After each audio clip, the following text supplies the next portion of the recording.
अस्सलाम वालेकुम दोस्तों, कैसे हैं आप लोग? ठीक ठाक हैं। और पीएसएल के पूल मैचेस खत्म होने के बाद अब जो उसके प्लेऑफ मैचेस हैं वो भी शुरू हो चुके हैं। और पहले मैच में आपने देखा कि बड़ा ज़बरदस्त किस्म का मुकाबला तो हम नहीं कह सकते, लेकिन परफॉर्मेंस दी गई थी मुल्तान सुल्तान की जानिब से। और लाहौर जो कि अब तक अनबीटेबल नजर आ रही थी, लेकिन उनकी जो परफॉर्मेंस थी वो ही ऐसी थी जैसे वो पीएसएल की सबसे आखिरी टीम हो, क्योंकि 76 रन पर सबकी सारी टीम ही ढेर हो चुकी थी। और उन्हें बिल्कुल अंदाज़ा नहीं था कि किस तरह की पिच है, किस तरह से उन्हें बैटिंग करनी है और बॉलिंग किस लाइन पे करनी है। क्योंकि जिस तरह पोलार्ड खेले, टिम डेविड खेले, रिजवान खेले, लग रहा था कि मुल्तान डोमिनेट कर रहा है। लेकिन खबर ये नहीं है कि कौन जीता, क्योंकि खबर ये है कि कल के मैच में आपने देखा था कि मोहम्मद रिजवान ने अपनी शर्ट पर लगे एक लोगो को छुपाया था। और ये बाज़गश, ये बातें अभी की नहीं है, ये जब से पीएसएल शुरू हुआ है मुख्तलिफ प्लेटफॉर्म पर बातें की जा रही थी, मुख्तलिफ जगहों पर बात की जा रही थी कि पीएसएल में आखिरकार क्यों कर पीसीबी की जानिब से जो जुएबाजी है, जिसे हम बैटिंग कहते हैं, और ऑनलाइन प्लेटफॉर्म मौजूद हैं, उसको यूटिलाइज किया जा रहा है। लोग बैटिंग कर रहे हैं और उनकी बाकायदा तौर पर इश्तिहारबाजी चल रही है, एडवर्टाइजमेंट चल रही है, लेकिन इस पर कोई काम नहीं धर रहा। लेकिन कल हमने देखा कि रिजवान ने ये एक स्टैंड अप लिया और स्टैंड अप लेके अपने शर्ट पर जो लगा था वॉल्फ 777, जिसको वॉल्फ न्यूज़ कहा जाता है, पीएसएल में इस नाम से एक कंपनी रजिस्टर है, उनका लोगो छुपाया और कहा कि मैं ऐसे लोगों के साथ नहीं खेल सकता, मैं कंफर्टेबल नहीं हूं। इस तमाम तर वाक़े में हुआ क्या, ज़रा सा हम साजिद साहब हमारे साथ मौजूद हैं, हमारे चुन्नू मुन्नू इस वक्त स्टूडियो में नहीं है, लेकिन जहां से हैं वहां से हमें ज्वाइन कर रहे हैं और हम उनसे जानेंगे कि साजिद साहब कल ये क्या हुआ, क्या माजरा था। ईशान साहब, देखिए, इस्लाम के साथ मोहब्बत जो है वो कोई मोहम्मद रिजवान से सीखे, ठीक है। जो मोहम्मद रिजवान है वो इसके लिए मशहूर भी है, फेमस भी है कि वो क्रिकेट के साथ साथ दीन को भी जो है वो तरजीह देते हुए नज़र आते हैं। हमने काफ़ी मरतबा देखा हुआ है, जैसे लास्ट टाइम न्यूजीलैंड का दौरा था उनका, तो वहाँ पे जुम्मे के दिन जाके जुमान में मस्जिद में उन्होंने खुतबा दिया था। इसी तरह एक और जो उनका टूर था साउथ अफ्रीका के साथ T20 सीरीज़ थी, तो जो तीसरा T20 मैच था उस दिन उन्होंने मोहम्मद रिजवान ने जो है वो रोज़ा रख के मैच खेला था और तकरीबन 70+ स्कोर भी किया था उसमें। तो दीन के लिहाज से जो मोहम्मद रिजवान है वो किसी चीज़ पे कम्प्रोमाइज़ नहीं करते। तो इसी तरह कल भी हुआ। ये जो लोगो है ये एक्चुअली इंग्लैंड बेस्ड एक ऑनलाइन कंपनी है, 777 न्यूज़, वोल्फ 777 न्यूज़ के नाम से। तो ये एक्चुअली गैम्बलिंग का एक प्लेटफॉर्म है। तो लिहाजा मोहम्मद रिजवान ने कहा कि ये जो लोगो है, ये जो स्पॉन्सर है, इसका लोगो मैं अपने शर्ट पे जो है वो कवर करूँगा, क्योंकि ये गैम्बलिंग कंपनी है। तो ये बहैसियत मुसलमान मुझे वो ज़हन नहीं देता कि मैं उस कंपनी का लोगो अपने चेस्ट पे लगाए रखूँ।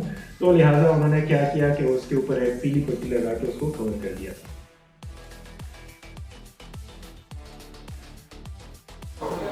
ठीक है, बिल्कुल ये बातें की गई हैं, ये बात बिल्कुल आपकी दुरुस्त भी है। लेकिन हमने कल देखा कि कल जो मुल्तान सुल्तान के सीओओ हैं वो हैदर अजहर साहब, उन्होंने एक प्रेस कॉन्फ्रेंस की थी और प्रेस कॉन्फ्रेंस में उन्होंने क्या कहा, ज़रा सा वो आपको दिखाते हैं, वो सुनिए।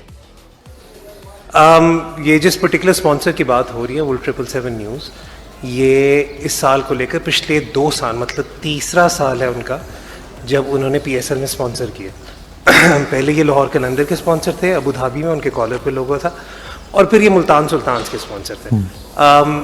हम लोगों ने इन्हें जब ऑन बोर्ड किया तो हमने अपनी जो एक प्रोसेस होता है ड्यू डिलिजेंस वाला, वो हमने सारा कंप्लीट किया। हमने पीसीबी को इसके सारे रिक्वायर्ड कागजात भी प्रोवाइड किए हुए और हमें पीसीबी से इसकी ग्रीन लाइट मिली। ये आपको होता है दीगर टूर्नामेंट्स अबू धाबी में भी स्पॉन्सर वगैरह करते रहे हैं। पिछले साल भी हमारे ये स्पॉन्सर थे, इस साल भी हमारे स्पॉन्सर थे, इस साल भी हमारे स्पॉन्सर हैं। हम लोग अपने माइंड में अल्हम्दुलिल्लाह we very confident that we carried out the full scrutiny that we needed to do. और इस साल बल्कि हमें पीसीबी ने भी कहा कि देयर इज़ एब्सोल्युटली नथिंग जो हमें क्लैरिफिकेशन चाहिए हो।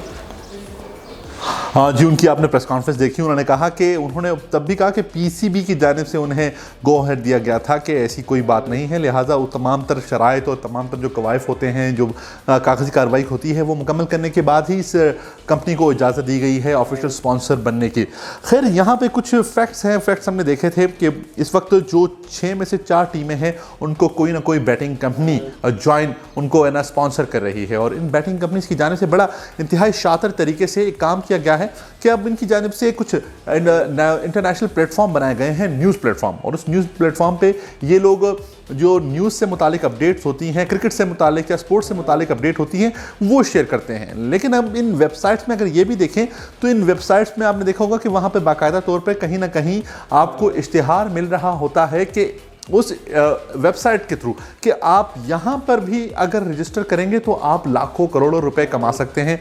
इवन टीवी पे हम देख रहे हैं 1x बैट की अगर बात की जाए तो वो मुकम्मल तौर पर पीएसएल के मैचेस के दौरान अपनी इश्तिहारबाजी करता रहा, एडवर्टाइजमेंट चलाता रहा है। बाकी टीमों में अगर देखा जाए तो दफ़ा बेल्ट जो है वो दफ़ा न्यूज़ के नाम से काम कर रहा है, वॉल्फ बेट जो है वो जी वॉल्फ 777 के नाम से काम कर रहा है। अब बाजी 777 की जो बैटिंग कंपनी है वो जी बीजे स्पोर्ट्स के नाम से काम कर रही है। लेकिन जब आप इसकी वेबसाइट्स खोलते हैं तो आपको वहाँ बाकायदा तौर पर नज़र आता है, उनकी एडवर्टाइजमेंट आपको नज़र आती है। इसके साथ कुछ और सवालात हैं वो भी हम साजिद साहब से पूछते हैं। तो साजिद, मैं आपसे ये पूछना चाहूँगा कि ठीक है, कल तो रिजवान ने अपनी मर्ज़ी का इजहार किया और उन्होंने वो लोगो छुपा लिया, अपने जो उनकी किट पे ऑफिशियल लोगो था वोल्फ 777 का, वो छुपा लिया। लेकिन आप क्या समझते हैं कि अब मुल्तान सुल्तान की तरफ से कल तो बता दिया गया कि हम कोई जुर्माना करने नहीं लगे हैं, कुछ भी नहीं होगा, ये उसकी अपनी खिलाड़ी की अपनी चॉइस है, एंड वी लव रिजवान। तो उसके बावजूद भी अगर मुल्तान सुल्तान कार्रवाई नहीं करती तो पीसीबी ये कार्रवाई करेगा? कुछ ऐसी आपको बातें नज़र आती हैं?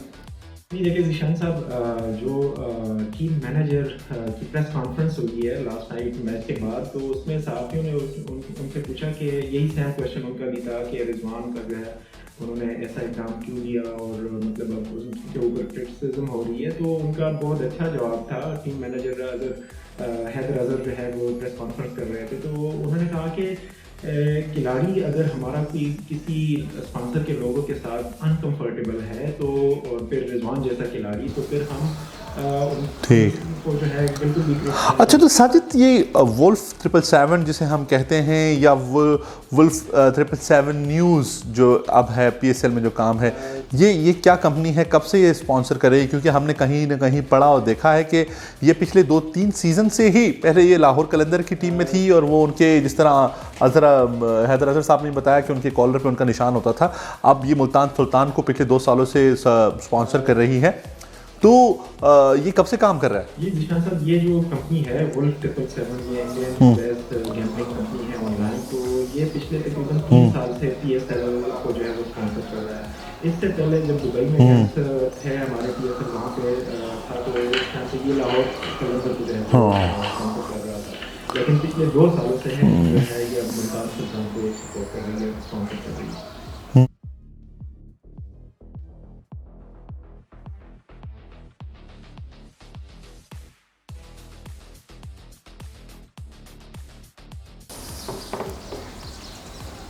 तो साजिद साहब, वैसे रूल्स क्या हैं? मतलब अगर कोई खिलाड़ी नहीं लगाना चाहता, वो लोगो नहीं लगाना चाहता, वो किसी ब्रांड को सपोर्ट वो नहीं करना चाहता, तो मतलब अगर कोई खिलाड़ी नहीं चाहता कि साजिद साहब कि वो इस टीम का लोगो वो क्यों लोगो लगाए अपने शर्ट पे, तो उसमें उस सूरत हाल में क्या किया जाता है? क्योंकि हमने देखा है कि माजी में हाशिम आमला ने भी उनकी जो साउथ अफ्रीका की मेन स्पॉन्सर कंपनी थी उनको उनके लोगों को लगाने से मना कर दिया था। ज़ीशान साहब, खिलाड़ी के पास ऑप्शन होता है, वो जो ब्रांड्स उसके जर्सी पे लगे हुए हैं, अगर हम मजहब के हवाले से बात करें और वो समझे कि ये ब्रांड का लोगो मैं नहीं लगाना चाहता, उसको मैं कवर करूँगा, तो ये खिलाड़ी के पास ऑप्शन होता है। जिस तरह साउथ अफ्रीका के हाशिम आमला थे, उनकी एग्जांपल हमारे सामने है। उन्होंने जो कैसल ब्रांड था, जो शराब बनाने वाली कंपनी है, उनका तो बिल्कुल बड़ा यहाँ पे सामने की तरफ एक बड़ा कैसल लिखा हुआ था, लोगो था, तो वो जो है वो नहीं लगाते थे। तो खिलाड़ियों के पास ऑप्शंस होते हैं कि वो अगर कोई ऐसा ब्रांड जो वो ना लगाना चाहे तो वो अपने जर्सी के ऊपर उसको कवर कर सकते हैं। बहुत शुक्रिया आपका, बहुत शुक्रिया आप दोनों का। और हम अगर सूरत हाल देखें तो भाई, तो अब बिल्कुल वाज़ेह तौर पर नज़र आता है कि कंपनियां कहीं ना कहीं बैटिंग में, जुएबाजी में मुलव्विस पाई जाती हैं। लेकिन उन्होंने अब जो अपने आगे जो लीगल उनका जो स्ट्रक्चर है उसको बेहतर बना के इस काबिल बना दिया है कि उन पर कोई एतराज़ खड़ा नहीं कर सकता, क्योंकि उनके नाम चेंज है, अलबत्ता उनके लोगो वही सेम है, नाम चेंज है। उनकी वेबसाइट पर उनका काम देखें तो वो आपको लगता है कि एक स्पोर्ट्स न्यूज़ इदारा ही है जो कि स्पोर्ट्स अपडेट फराहम कर रहा है। लेकिन उसकी आड़ में क्या किया जा रहा है ये हर कोई जानता है और यकीनन पीसीबी भी जानता होगा, लेकिन शायद मेरे ख्याल से उनकी भी कुछ मजबूरियां हैं कि पीएसएल के लिए मज़ीद स्पॉन्सर्स की ज़रूरत पड़ती है, इंटरनेशनल स्पॉन्सर्स की ज़रूरत पड़ती है, और यही वजह है कि अगर स्पॉन्सर्स होंगे तो पीएसएल ज़्यादा कामयाब रहेगा। तो शायद इसी बात को मद्देनज़र रखते हुए पीसीबी की जानिब से इजाज़त दी गई थी। हमने आपको इस मामले पर अपडेट किया। आप सबका बेहद शुक्रिया हमें सुनने के लिए।